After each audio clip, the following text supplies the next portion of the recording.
हम लोग स्टार्ट करने जा रहे हैं केमिस्ट्री का फिजिकल में सॉलिड स्टेट। जो सॉलिड स्टेट आपको बहुत ही महत्वपूर्ण है। फॉर एग्जांपल बिहार बोर्ड के लिए और सीबीएसई के लिए भी आप लोगों को देखना होगा कि सॉलिड स्टेट में क्या कुछ टॉपिक है। सॉलिड स्टेट के बारे में जानेंगे। सबसे पहले आते हैं, देखते हैं सॉलिड स्टेट समझने का कोशिश करेंगे। डिफिनीशन जानते हैं सबसे पहले solid state. In solid state the constituent particles means atom, molecules और ions are very near from one another। यहाँ देखते हैं, देखिए यहाँ जो मॉलिक्यूल्स है काफ़ी एक दूसरे के नज़दीक है। यहाँ जो मॉलिक्यूल्स है काफ़ी एक दूसरे के नज़दीक है। इसका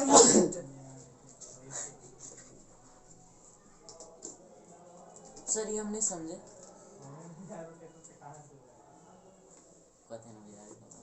इंटरमोलिकुलर फोर्स होगा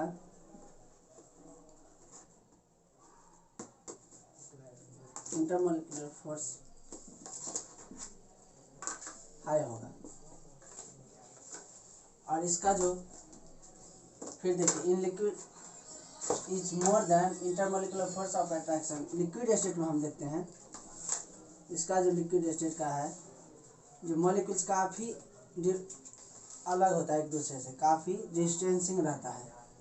इसका इंटरमोलिकुलर फोर्स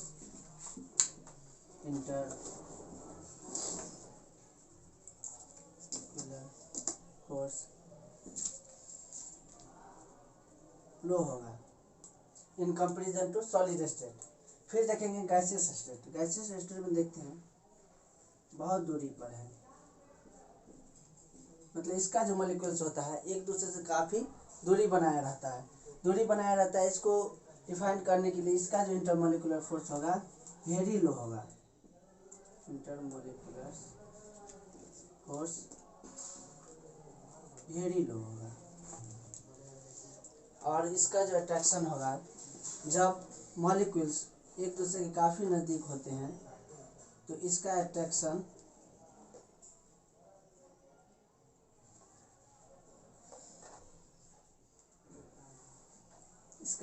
भी हाई होता है। कोई भी अगर मॉलिक्यूल्स सटा सॉलिड स्टेट में काफ़ी सटा हुआ मॉलिक्यूल्स रहता है एक दूसरे के काफ़ी नज़दीक, इसका अट्रैक्शन जो होता है अट्रैक्शन फोर्स काफ़ी हाई होता है। और लिक्विड स्टेट में ऐसे बात करें तो लिक्विड स्टेट में एक दूसरे की काफ़ी दूरी पर है, इसका attraction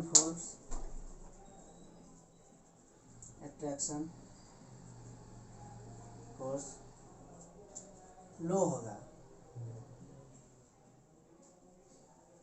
in comparison to solid state. और गैसियस स्टेट का बात करें तो इसमें तो काफ़ी दूरी बनाए रखा है, मतलब मॉलिक्यूल्स काफ़ी दूरी पर है, तो इसका अट्रैक्शन फोर्स वेरी लो होगा। और साथ में अगर बात करें सॉलिड स्टेट आपको रिजिड मतलब ठोस होता है। और लिक्विड स्टेट में लिक्विड टाइप का होता है, इसमें रिजिड नहीं होता है, ठोस नहीं होता है। गैसियस स्टेट ये तो आप जानबे करते हैं, कोई भी आकार का ले लीजिए, इसका शेप एंड साइज फिक्स होता है। तो हम देखते हैं, अब इसका डेफिनेशन देखते हैं सॉलिड स्टेट का। In solid state the constituent particles मतलब एटम्स, मॉलिक्यूल्स और आयंस, कुछ भी हो सकता है, are very near from one another. ये वन अनदर एक दूसरे के काफ़ी नज़दीक होते हैं। And they intermolecular force of attraction, intermolecular force attraction जो होगा वो मोर देन ज़्यादा होगा liquid state and gaseous state. Liquid state and gaseous state से ज़्यादा होगा इसका अट्रैक्शन फोर्स और इंटरमोलिकुलर फोर्स भी। और देयरफॉर जैसे कि solid state rigid and they have definite shape and size. इसका ये ठोस होते हैं और इसका शेप एंड साइज होता है डिफिनिट होता है। Solid has high density comparison to liquid state and gaseous state. हाँ, एक बात और, इसका density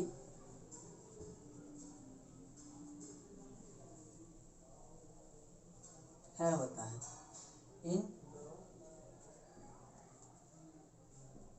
liquid state and gaseous state.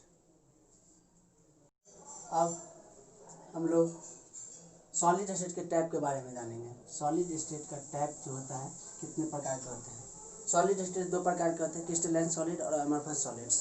Crystalline solids और अमरफस सॉलिड्स के बारे में जानेंगे। क्रिस्टलाइन सॉलिड्स और अमरफस सॉलिड्स। क्रिस्टलाइन सॉलिड्स के बारे में जानेंगे। क्रिस्टलाइन सॉलिड्स होता क्या है। Crystalline solids, in crystalline solids the constituent particles are well arranged at lattice point in crystal structure. यहाँ देखिए क्रिस्टल स्ट्रक्चर दिया हुआ है, इसमें आपको जो कंस्टिट्यूएंट पार्टिकल्स होता है वो डिफिनिट और वेल अरेंज होता है। जैसे एग्जांपल लेते हैं NaCl। अब NaCl जो टूटता है Na प्लस और Cl माइनस में टूटता है, आपको पता है Na प्लस और Cl माइनस। तो Na प्लस इसका जो कंस्टिट्यूएंट पार्टिकल्स होता है वो डिफिनिट अरेंज होता है। Na plus Cl minus Na plus, इसका देखिए Cl माइनस और Na प्लस Cl माइनस और Na प्लस। देख सकते हैं कंस्टिट्यूएंट एक जैसा है, जैसे Na प्लस है, इसके बाद Cl minus Na plus Cl minus Na plus Cl minus ऐसे करके है। तो इसका they have regular pattern arrange, और ये रेगुलर ऐसे ही चलते रहेगा पूरे में। यहाँ भी होगा Na plus Cl minus Na plus Cl minus ऐसे करके। They have regular arrange, they have sharp melting point. इसका जो मेल्टिंग पॉइंट होता है बहुत तेज होता है, बहुत। किसी को मतलब जैसे नमक ले लीजिए, नमक अगर धूप में भी छोड़ दीजिएगा तो मेल्ट कर जाता है, पिघल जाता है। इसीलिए इसका जो एग्जाम्पल होगा अमरफस सॉलिड्स का, फर्स्ट NaCl भी ले सकते हैं। NaCl they have anisotropic in nature. ये जो होता है एनिसोट्रॉपिक इन नेचर का होता है। एनिसोट्रॉपिक मीन्स इसका जो फिजिकल प्रॉपर्टीज होता है and electrical properties and optical properties different होता है इन डिफरेंट डायरेक्शन में। इसका डायरेक्शन अगर ले लीजिए, फिजिकल प्रॉपर्टीज कोई भी 3 डायमेंशन में होता है सॉलिड स्टेट। इसका प्रॉपर्टीज कोई भी डायमेंशन, चाहे y x z, अगर तीनों डायरेक्शन लेते हैं, तीनों डायरेक्शन में डिफिनिट होगा, सेम होगा, और सॉरी डिफरेंट अलग अलग होगा। इसका डायरेक्शन, इसका जो है प्रॉपर्टीज अलग अलग होगा। जैसे x में कुछ और हुआ, a हुआ, a माइनस एक्स हुआ, और z में a माइनस वाई हुआ। ऐसे करके इसका जो है प्रॉपर्टीज अलग अलग होता है। इसका एग्जांपल लेते हैं क्रिस्टलाइन सॉलिड्स का,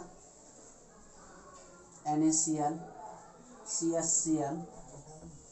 दूसरा टाइप्स पढ़ने जा रहे हैं अमरफस सॉलिड्स। अमरफस सॉलिड्स को जानेंगे। अमरफस सॉलिड्स होता क्या है। In this type of solids they are no arranged in constituent particles.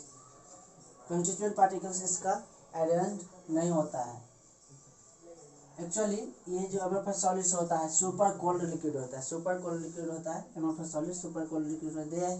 They are also cold pseudo solids and they have anisotropic in nature. और ये एनिसोट्रॉपिक इन नेचर का होता है। एनिसोट्रॉपिक मीन्स इसका जो ऑल प्रॉपर्टीज होता है physical और इलेक्ट्रिकल ऑप्टिकल सेम होता है इन डिफरेंट डायरेक्शन में भी। इसका जो डिफरेंट डायरेक्शन होगा उसमें भी सेम होगा। इसका एग्जांपल लेते हैं glass, rubber, etc।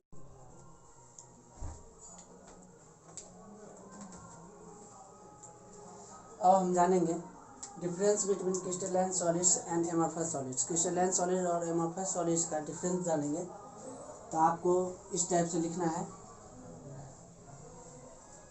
Crystalline solid और एमॉर्फस सॉलिड्स आपको ये पॉइंट बना के लिखना है। एग्जाम में अगर एग्जाम के व्यू से अगर आप लिखिएगा तो ऐसे ब्रैकेट बना के आपको लिखना होगा।